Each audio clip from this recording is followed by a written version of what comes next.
Thanks for tuning in, guys, to another week of Bearcat Update. If you couldn't tell, we're not in the studio. We wanted to get out, change it up a bit. We're here at Bearcat Stadium, actually following the game Saturday as the Lady Bearcats volleyball team took on Fort Hays State. We'll have more of that later on in the show, but first we're going to kick it off with Bearcat football as we caught up with Kyle Zimmerman, the quarterback for the Bearcats, and head coach Adam Dorrell at Media Day. Zimmerman, actually, before this week, came in as one of the hottest quarterbacks in the country, 31 touchdowns, no interceptions coming to this one. A lot of media hype leading up into this week. He was also named the 2016 Co-SIDA Academic All-District Football Team, and that makes him eligible for the Academic All-American honors later in the season. We had a chance, as I mentioned, to sit down with those two and talk about the strong defense of Fort Hays State. Yeah, well, I think the first thing we've got to do, we got to be ready for the environment. They're undefeated at home. It's going to be a great environment. It's senior day for those guys, and they've played well at home all year. I think that's the first thing we have to do. After that, number 97, he's a young man that transferred from Simon Frazier. Extremely talented young man, plays the nose tackle spot. And then Sido, number 9, I think has got 13 sacks on the year. So it really starts with identifying those two guys. They almost lull you to sleep. They don't blitz a ton, then they blitz, and they're effective when they do it.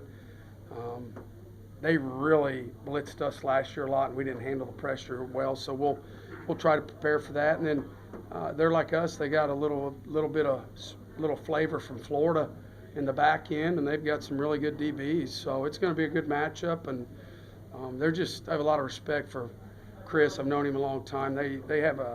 He's got a very tough blue-collar football team, so it's going to be a great game. It's something definitely we're going to try to build on this week. We got another tough opponent, Fort Hays.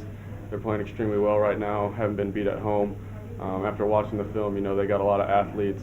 We're going to have to be prepared this week to fight for 60 minutes. The Fort Hays State Tiger defense would cause problems for the Bearcats as they would be held to only 333 yards of total offense in this one. And Kyle Zimmerman would struggle at the quarterback position for the first time this season. Now, struggle is relative compared to how impressive he has been all year long. He would go 20 for 32 with 174 yards passing, 1 touchdown, and 2 interceptions. His first interceptions of the season. A lot of hype in the weeks leading up to this one by the media. Some would say the curse of the commentator could have affected Kyle Zimmerman. On the ground for the Bearcats, Phil Jackson would lead them with 18 rushes for 85 yards and a score. The Bearcats would end up winning final 28-7 despite being held to their fewest yards this season. Defensively, they were able to hold them to under 200 yards of total offense. Fort Hays only got 191 overall and only kept to a single score. That margin of victory, though, for the Bearcats, their smallest of the season at 21 points. They were able to squeak by in this one, if you can call squeaking by a 21-point victory, to claim the championship for the MIAA regular season, and they will retain that #1 position nationally and in the conference. Now, next week, the Bearcats will take on Missouri Western here at home to round out the regular season here from Bearcat Stadium on Saturday. Kickoff set for 1:30. Now we're going to take a look at high school football around the area as the Spoofhounds were in action, taking on the undefeated Richmond team as they attempted to claim the Class 3 District 8 championship. And the Spoofhounds, they take the field in this battle of 2 undefeated teams. #1 in the state versus #4. Here on the first play, Elijah Green breaks through the hole, breaking some tackles for a 25-yard touchdown. Their 2-point conversion good. Maryville up 8-3. Now here Trey Oglesby in at quarterback. He finds Jackson go lightly for a 21-yard touchdown pass. That 2-point conversion is good as well, and the Spoofhounds extend their lead 16-3. Here, Dominic Noble takes a 7-yard rush in on the left side for a 22-10 score there. Overall, offensively, they'd go for 400 yards of total offense, 55 passing, the rest on the ground. Oglesby, 4 for 10 with 2 touchdowns. Elijah Green would lead them on the ground with 25 carries for 165 yards and 2 scores. The Spoofhounds will be in action in the quarterfinals next Saturday, the 12th, versus Center High School at the Hound Pound. Kickoff set for 1 p.m. We're going to take a quick break. When we return, we'll talk Bearcat volleyball right here from Bearcat Arena. Stay tuned. You're watching Bearcat Update here on KNWT Channel 8.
Welcome back to Bearcat Update. Before the break, we talked Northwest football and Spoofhound football, but now it's time to talk Lady Bearcat volleyball, as your nationally ranked Bearcats were in action both Friday and Saturday. Friday night, they were taking on the number 3 ranked UNK Lopers. The Bearcats came in ranked 21st overall with a record of 21-5 on the season. The Lopers come in sitting at 29-1, 14-1 in conference. And this would be a close one here, as the Bearcats would force a 5th set, unfortunately falling overall 3-2. Senior Miranda Foster had a career high 26 digs with 16 kills and 3 blocks. She also recorded 3 assists. During the second set of Friday's match, Foster recorded her 1,000th career kill. Maddie Bruther had 18 digs and 15 kills, and she finished the night with 6 total blocks. The Bearcats won the first set 25-22, but fell in the next 2 consecutive sets 25-12 and 25-23. Northwest rebounded though with a 25-20 win in the 4th, but lost unfortunately in the 5th 15-12. Defensively, the Cats had a total of 19 blocks and finished with 97 digs. Olivia Nowakowski had a match-high 31 digs. She also had 3 assists and 1 service ace. Sarah Donatello recorded 48 assists and 6 kills. Now looking to the game on Saturday, the Bearcats came into this one riding, unfortunately, a 3-game losing streak, and that's something they wanted to change, as they were taking on the Fort Hays State Tigers. Unfortunately, the Cats would fall 3-1 to Fort Hays State, and that would increase their 4-match game losing streak. Now they will be back in action on Tuesday night right here in Bearcat Stadium, as they'll be taking on the Missouri Western Griffins on Tuesday at 7 p.m. We're now going to take a step back from Bearcat sports and maybe take a look at something outside of the realm of NCAA organized sports, as Cody Cooper gives a look at weightlifting, and not just weightlifting in itself, but a weightlifting competition. Let's see it. More from Cody. So 8 weeks ago, I found a competition that was close to home, about 4 hours away, which really isn't that bad because competitions are so spread out through the U.S.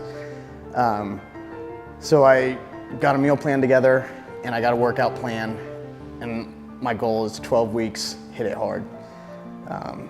The diet part of it was probably the hardest part for me. It's a low carb, high protein, high fat diet. I've been running before the gym every day, which is a nice little warm up. Gets the blood flowing for my 3 lifts, which are deadlift, squat, and bench. I do bench twice a week, and then I do squat and deadlift once a week. And the weeks alternate.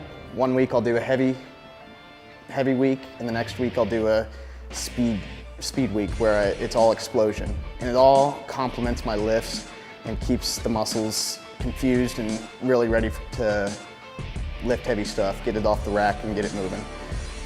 I've had a lot of support from Downtown Barbell, my family and all my friends. They're behind me 100%. I can't thank them enough.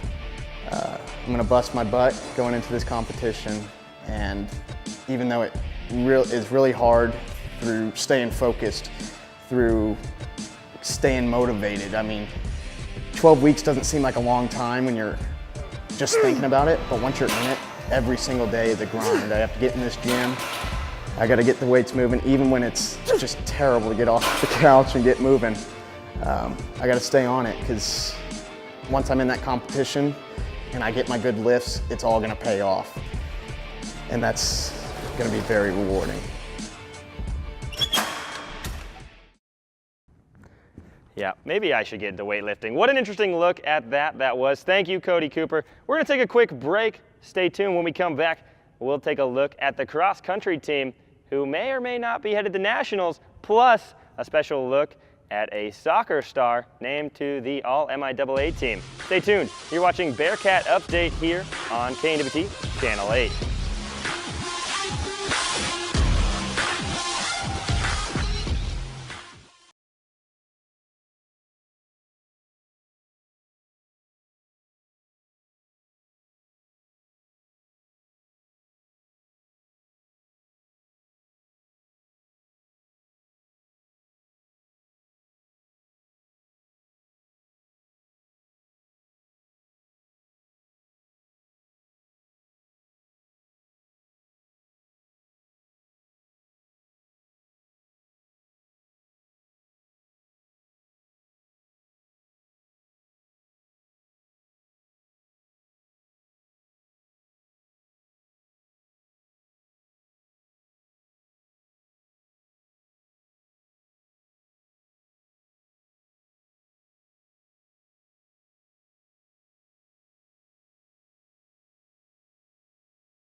Welcome back to Bearcat Update here on KNWT Channel 8. I'm your host, Tim Hanna.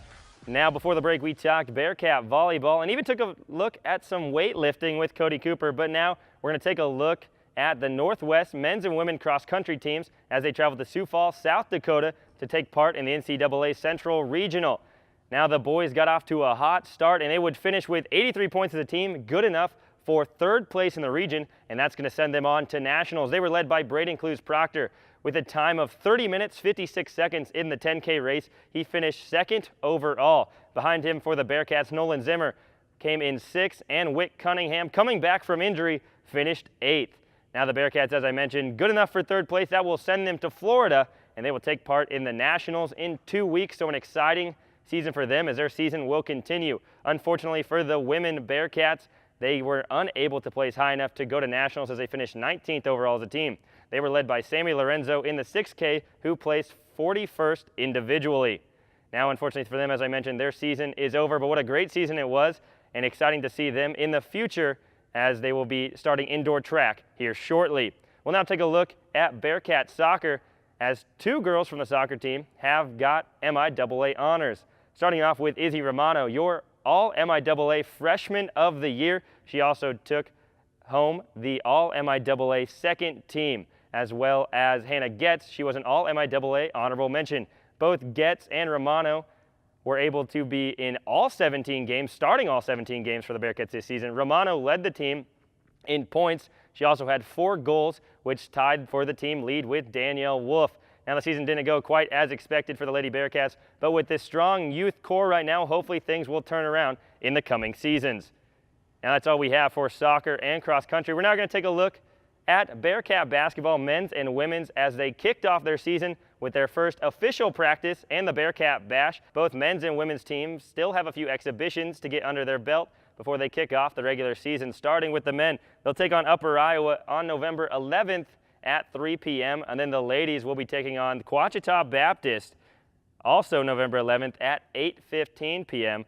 We'll take a look at those games after next week, but the first regular season game will be a big one for the men's team as they're taking on Augustana, the defending D2 national champions and the team that is responsible for knocking us out of the tournament last season in the round of 16. A big game here, that will be November 17th. Be sure to come out to Bearcat Arena and pack the Cat for the Bearcats home opener in the regular season. Now, that's all the time we have for you guys today here on Bearcat Update. Always a pleasure having you guys join me. Thanks for tuning in. For me and the rest of my Bearcat Update crew, signing off, I'm Tim Hanna. But don't forget to follow us on Twitter at BearcatUpdate_8 and Bearcat Update 8. That's it from me. Stay tuned. Coming up next is KNWT News on KNWT Channel 8.